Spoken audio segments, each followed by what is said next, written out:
Hey guys, this will be a quick update on where I'm at with the Red Bandit build. So here we go.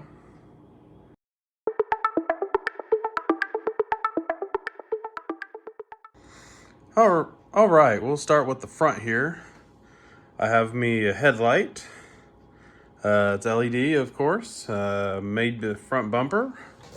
All I gotta do is pull this pin here. It's a little tight. I could have used a little slightly bigger one, but don't want it falling out. All right. Take that pin out and just pull this bolt out. And now I can drop that and open the hood. Just as easy to put back in. Coming around this way, I don't have a pulley yet for the drive, but it should be here next week. Let's see. I don't have a battery tray yet, but right now I do have a battery hooked up. My hood's a little tight. There we go. I'd fix it, but I kind of like it that way. Never was able to get that off, so I'm going to try one more time after I get the engine running and hot and see if that'll loosen it up from the inside further. But inside here, I've got brand spanking new points. I've started mocking up some belt routing here. I'm going to do the guides all the way around, like many of the wheel horse guys do. I've got custom voltmeter gauge. Turn the ignition on here, showing the little over 12 volts. Show you that I do have the starter and all that hooked up. As you can see, it works really well. I cleaned up the starter, and one of the valves needed just slightly adjusted. I think it was exhaust, which I think might actually be the compression release. But anyway, I'm not 100% sure on that. Got a seat. I took the one from Cal. I have the original from Cal that I'm putting back on Cal. So I got a seat now. All this is ready to go. The only electrical I have left is horn. That's going to be that wire. And of course, the battery tray, like I mentioned.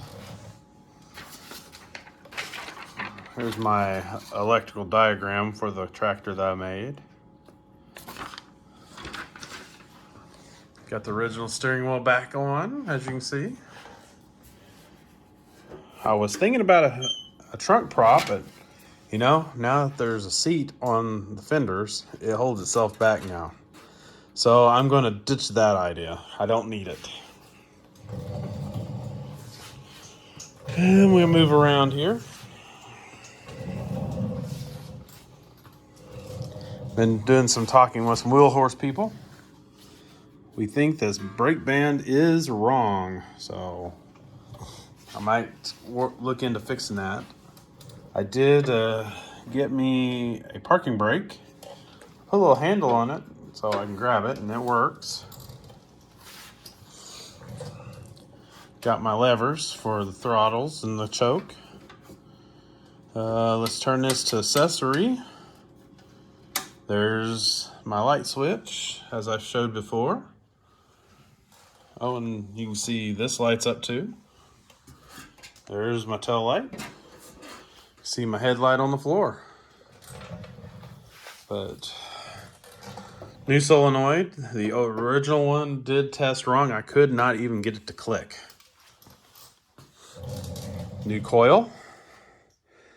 The old coil, when you shook it, it rattled. You could not hear liquid in it like you normally can. And there's new points. I did put a carb kit on the original carburetor. I have not tried it yet, but it looked good on the inside. And I put a partial kit on the fuel pump. The diaphragm was perfect.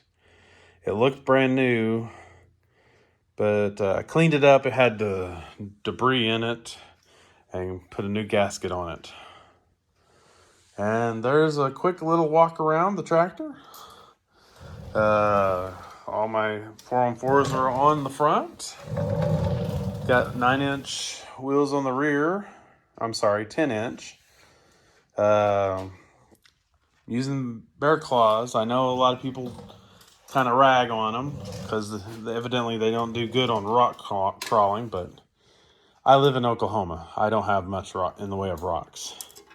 I'm not saying there isn't any, but not too much in the way of rocks. But there you have it.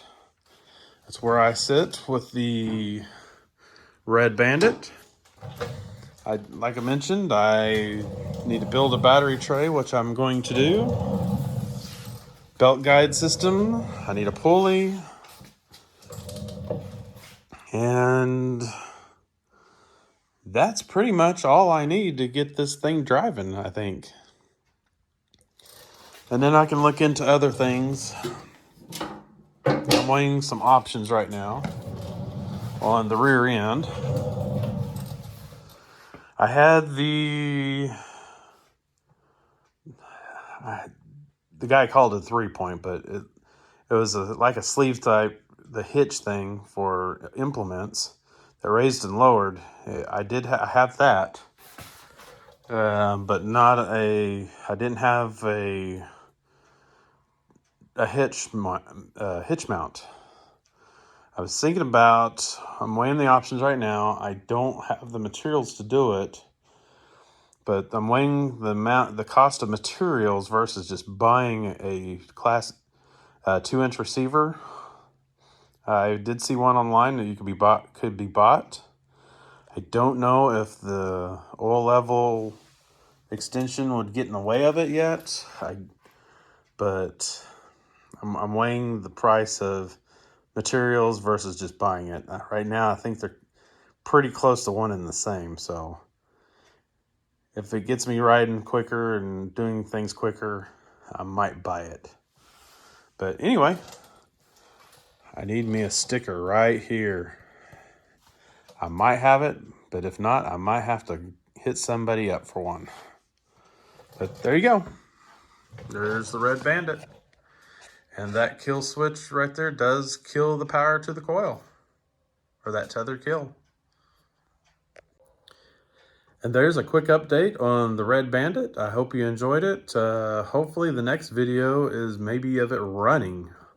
I hope to do that this next week. We're expecting some weather, so I don't know if I'll get that done, but I'm sure going to try. And also this week's Thanksgiving. So there's going to be a few free days in there to give it a go. We'll catch you next time.